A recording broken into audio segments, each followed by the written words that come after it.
es y esta que la pieza. hiciste en el Que la hice en el laboratorio, o sea, preparé los sonidos electrónicos, la parte de lo que habitualmente se llama cinta, en el año 92.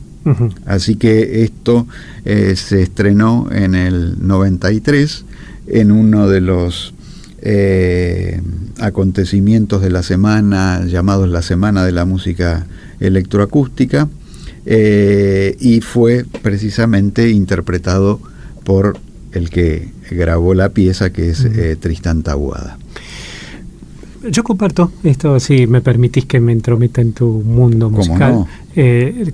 Como los medios mixtos, utilizando los medios mixtos funciona mejor, porque creo que en algunas cosas tenemos decisiones estéticas que nos acercan, que nos hacen amigos aparte de colegas. Pero contanos vos, ¿por qué la acusmática, que viene a ser, le explico al oyente, cuando se utiliza solamente la música electrónica, vos no la elegís? Antes de entrar ahí, querría hacer un pequeño comentario sobre la pieza misma, para que no se nos olvide. Perfecto. Porque recién sonó. El título es Paradiddles, que básicamente significa onomatopeyas que tienen que ver con digitaciones que estudian los percusionistas, específicamente los que estudian el tambor. Y a partir de esos ejercicios, luego el que se dedica a la batería, digamos, que es un set, es decir, un conjunto de tambores y platillos, distribuye esas digitaciones que estudió en el tambor en la totalidad del conjunto, del set de instrumentos de percusión. Por eso se llama Paradiddles. La pieza comienza con una brevísima introducción de la batería, es digamos, un pequeño segmento, luego ingresan los sonidos electrónicos y a partir de allí comienza una, diría, lucha entre quién predomina, si es el instrumento o los sonidos electrónicos, en algunos momentos de mucho vértigo y otros momentos de mucha tranquilidad, podríamos decir, entre los contrincantes, para en última instancia juntarse en un último segmento como integrados la batería y los sonidos electrónicos, que son muy percusivos, y finalmente un pequeño adiós a modo de coda, que es un trémolo que queda allí para el final. Los sonidos electrónicos fueron hechos con un Synclavier 2, que es un viejo sintetizador, ya no existe más, y que me llevó un buen año de trabajo construir esos sonidos y después armar toda la pieza, digamos.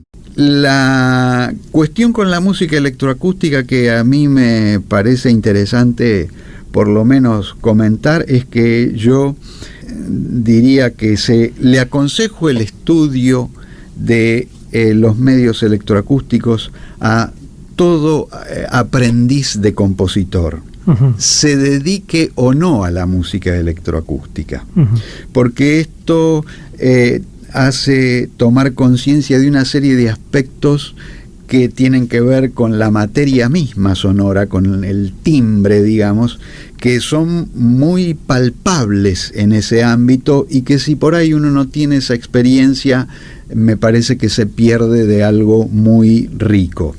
Claro, por el otro lado, lo que ocurre es que hay una profundización del manejo de los elementos tímbricos que con el instrumento el instrumento mecánico no aparece cuando uno construye con la electrónica. ¿Vieron qué buen profesor es? Por eso todas clases en todos lados este hombre, porque habla con una claridad y una seguridad hasta de sus propias obras, lo cual es dificilísimo, la obra de uno hablar con tanta seguridad. De todas maneras me quedé con eso de los contrincantes. ¿Vieron cómo él puso como contrincantes inicialmente el sonido electrónico contra el sonido mecánico o acústico?